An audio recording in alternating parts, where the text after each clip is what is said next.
घड़ी की टिक टिक। हर सेकंड उस खामोश क्लास में हथौड़े की चोट जैसा लग रहा था।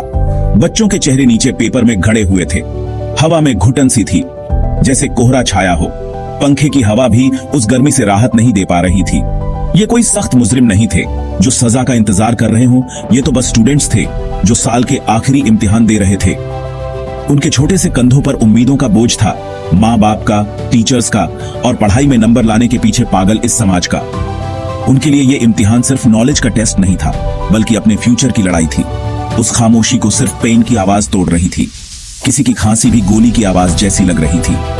उस कमरे का तनाव साफ महसूस हो रहा था। ये दिखाता था कि इंडियन एजुकेशन सिस्टम में बच्चों पर कितना प्रेशर होता है। हर बच्चा ये बात जानता था, उनकी वैल्यू कम से कम लोगों की नजर में उनके मार्कशीट के नंबर तय करेंगे।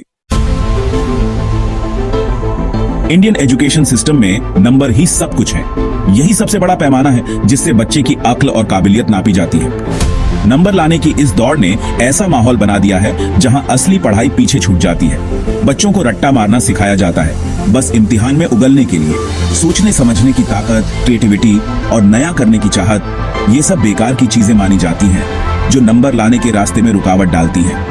रट्टा मारने से बच्चों की सीखने की भूख मर जाती है। बच्चे खुद कुछ नया सीखने की बजाय बस वही पढ़ते हैं जो उन्हें बताया जाता है। इस सिस्टम से ऐसे लोग बनते हैं जो इम्तिहान तो अच्छे से दे लेते हैं, पर उन्हें खुद से सोचना, नए तरीके से प्रॉब्लम सॉल्व करना या कुछ नया करना नहीं आता।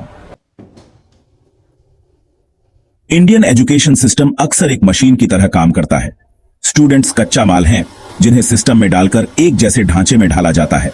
मकसद है ग्रेजुएट्स बनाना जिनके पास कुछ स्किल्स हों और जो नौकरी करने के लिए तैयार हों। ये फैक्ट्री जैसा सिस्टम क्वालिटी से ज्यादा क्वांटिटी पर ध्यान देता है। क्लासरूम भरे होते हैं, रिसोर्सेज कम होते हैं और टीचर्स पर इतना एडमिनिस्ट्रेटिव काम होता है कि उन्हें पढ़ाने का टाइम ही नहीं मिलता। हर बच्चे पर अलग से ध्यान देना, हर किसी को उसके हिसाब से पढ़ाना, ये तो बस कुछ खास लोगों को ही मिलता है। ये सिस्टम ग्रेजुएट्स तो खूब बनाता है, पर बच्चों की अलग अलग काबिलियत और शौक को नहीं पहचानता। बच्चों को एक जैसे प्रोडक्ट की तरह ट्रीट किया जाता है, न कि अलग अलग खूबियों वाले इंसान की तरह। इससे बहुत से बच्चों को लगता है कि वो बस एक मशीन का पुर्जा है और उनकी अपनी काबिलियत बेकार चली जाती है।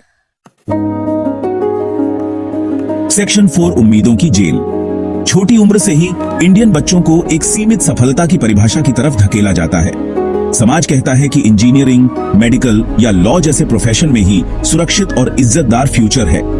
ये करियर जो अक्सर पैसों के हिसाब से चुने जाते हैं, पैशन के हिसाब से नहीं, बच्चों का असली मकसद बन जाते हैं। जो बच्चे इनसे हटकर कुछ करना चाहते हैं, उन पर बहुत दबाव डाला जाता है। आर्ट्स, ह्यूमैनिटीज या क्रिएटिव फील्ड में करियर बनाने पर उन्हें बहुत विरोध और शक का सामना करना पड़ता है।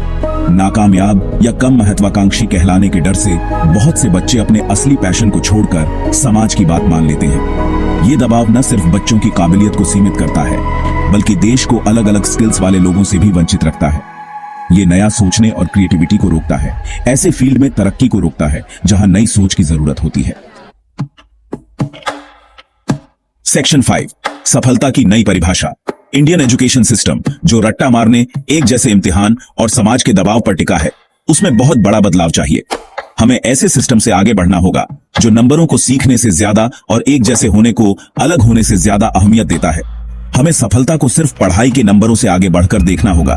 हमें ऐसी सफलता को अपनाना होगा जिसमें अलग अलग टैलेंट और स्किल्स शामिल हों। बच्चों को अपने पैशन को ढूंढने, अपनी क्रिएटिविटी को बढ़ाने और सोचने समझने की ताकत को निखारने के लिए प्रोत्साहित करना चाहिए। इसके लिए सिर्फ एजुकेशन सिस्टम में ही नहीं, बल्कि समाज के सोच में भी बदलाव लाना होगा। माँ बाप, टीचर्स और सरकार को मिलकर ऐसा माहौल बनाना होगा जो हर बच्चे की काबिलियत को महत्व दे और बच्चों को अपने सपनों के पीछे भागने के लिए प्रोत्साहित करे, चाहे वो सपने कितने भी अलग क्यों ना हों। सेक्शन 6 एक उज्जवल भविष्य। इंडिया का भविष्य उसके युवाओं के हाथों में है, लेकिन क्या हम उन्हें वो चीजें दे रहे हैं जिससे वो अपना और देश का भविष्य बना सकें? क्या हम उन्हें ऐसी शिक्षा दे रहे हैं जो उन्हें खुद से सोचने, नया करने और खुशहाल जिंदगी जीने के लिए तैयार करे? या हम उन्हें ऐसे सिस्टम में फंसा रहे हैं जो उनकी काबिलियत को दबाता है और उनके विकल्पों को सीमित करता है? हमें खुद से पूछना होगा, क्या हम इंडिया में एजुकेशन को बदल सकते हैं, इसे उम्मीदों के प्रेशर कुकर से बदलकर बच्चों की ग्रोथ और समाज की तरक्की की जगह बना सकते हैं? इसका जवाब और इस पर काम करने की जिम्मेदारी हम सबकी है।